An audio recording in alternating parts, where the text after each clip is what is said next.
IPhone तो ले लिया, मगर अब ये समझ नहीं आ रहा कि इसमें ऐसी कौन सी सेटिंग्स करूं जिससे इसका कैमरा मुझे बेटर क्वालिटी प्रोवाइड कर सके। क्योंकि काफी लोगों की ये प्रॉब्लम रहती है कि उनके पास आईफोन तो है मगर उनके आईफोन से फोटो और वीडियो अच्छे नहीं बनते हैं। तो उन सभी प्रॉब्लम्स का सोल्यूशन लेके तो हमारा भाई आ गया है। मैं आपको कुछ ऐसी सेटिंग्स बताऊंगा जिनसे आपका कैमरा पहले से बेटर परफॉर्मेंस आपको दे पाएगा। बस रिक्वेस्ट आपसे इतनी करूंगा कि आप इस वीडियो को बिल्कुल भी स्किप करके ना देखें, क्योंकि अगर आप स्किप कर करके देखेंगे तो आपको कुछ भी समझ में नहीं आएगा। तो चलिए अब जानते हैं कि वो कौन सी सेटिंग्स हैं। तो सीधा होम स्क्रीन से तो आप किसी भी कैमरा ऐप की सेटिंग को नहीं कर पाएंगे। उसके लिए आपको अपने मोबाइल फोन की सेटिंग को ऑन करना पड़ेगा। आई मीन टू से ओपन करना पड़ेगा। Tap on setting and just scroll down and tap on camera. So this is the interface of camera settings. तो ये सभी सेटिंग्स आपको देखने के लिए मिलेंगी। चलिए आपको एक एक करके सभी सेटिंग्स के बारे में बताता हूँ। सबसे टॉप पर आपको मिलती है रिकॉर्ड वीडियो, और सबसे मेन सेटिंग भी आप इसको ही कह सकते हैं। सो tap on this and see. यहाँ पर आपको काफी सारे ऑप्शन मिलते हैं। तो ये है सबसे least quality 720p and 30 fps, and सबसे हाई क्वालिटी है 4K एट 60 fps। अगर आप इस पे क्लिक करते हैं तो आपकी video low quality and low FPS पे शूट होगी, एंड इस पे high quality and high FPS. Okay,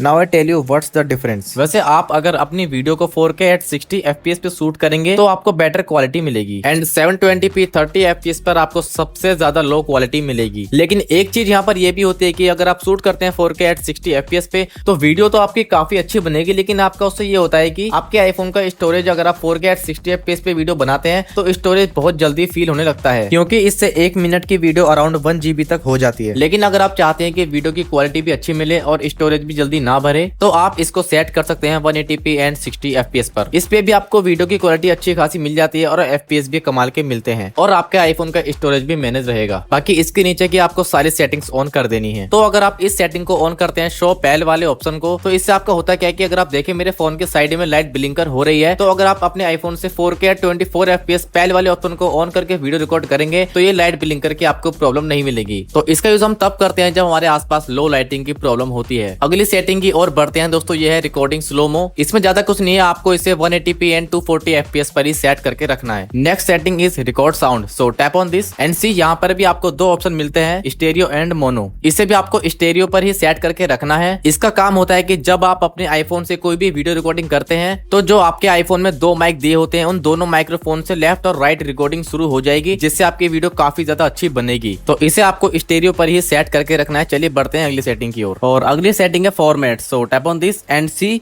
यहाँ पर भी आपको दो ऑप्शन मिलते हैं, high efficiency and most compatible. अब इन दोनों में क्या डिफरेंट है चलिए आपको बताता हूँ। देखो, हाई एफिशिएंसी का मतलब ये होता है कि अगर आप अपने आईफोन से वीडियो शूट करते हैं और उसको फिर अपने आईफोन से ही एडिट भी करते हैं तो आपको इसे हाई एफिशिएंसी पे सेट करके रखना है। और वहीं अगर आप अपने आईफोन से वीडियो शूट करते हैं और उसको सेंड करते हैं अपने किसी एंड्रॉइड फोन पर या फिर लैपटॉप विंडो पर और फिर वहां पर उसको एडिट करते हैं तो उसके लिए आपको मोस्ट कैपेबिलिटी वाले ऑप्शन पे टैप करके रखना है। क्योंकि कई बार ऐसा होता है कि हम अपने आईफोन से वीडियो शूट करते हैं और फिर उसको किसी अदर डिवाइस पे सेंड करते हैं तो वो वीडियो लैग होती है। तो इसीलिए हमको यहाँ पर ये दोनों ऑप्शन मिलते हैं। बढ़ते हैं अगली सेटिंग की ओर। यहाँ पर आपको मिलती है preserve setting. So tap on this and see. यहाँ पर भी आपको काफी सारे ऑप्शन मिलते हैं और सबसे टॉप पर आपको मिलता है कैमरा मोड। तो इसका मतलब क्या है चलिए समझते हैं। इसका मतलब दोस्तों ये है कि अगर आप अपने आईफोन से कैमरा यूज कर रहे हैं और लास्ट टाइम मान के चलिए आपने पोर्ट्रेट कैमरा ऑन करा था एंड उसको यूज करने के बाद आपने वहीं से सीधा उसको मिनिमाइज करके कट कर दिया एंड अगेन आपने कैमरा को फिर से ओपन किया थोड़ी देर बाद, तो ये फीचर आपको फिर से पोर्ट्रेट मोड पर ही लेके आ जाएगा, ना कि रीसेट होकर फोटोज वाले मोड पर आ जाएगा। तो आई होप आप इस सेटिंग के बारे में भी अच्छे से समझ गए होंगे। चलिए बढ़ते हैं अगली सेटिंग की ओर। बाकी बात करें इन सभी नीचे वाली सेटिंग्स की तो आपको इन सभी को ऑन करके रखना है। बाकी यहाँ पर ये और भी सेटिंग्स है, इन पर आपको इतना ध्यान नहीं देना है क्योंकि इन सबको वैसे भी आपको ऑन करके ही रखना है। बस नीचे आपको एक ऑप्शन मिलता है स्मार्ट HDR, तो इसको भी आपने हमेशा ऑन करके रखना है। तो बस यही थी इस आईफोन की कुछ ऐसी कैमरा सेटिंग्स जो मैंने आपको बताने की कोशिश करी है। आई होप आप अच्छे से समझ गए होंगे। बाकी अगर आपका अभी भी कोई डाउट है तो प्लीज मुझे कमेंट करके बताइए, और इस वीडियो को अपने आईफोन वाले दोस्त के साथ भी शेयर कर दो एंड सब्सक्राइब भी कर दे हमारे यूट्यूब चैनल को अगर आप आगे भी ऐसी वीडियो देखना चाहते हैं। चलिए हम मिलते हैं आपसे अगली वीडियो में।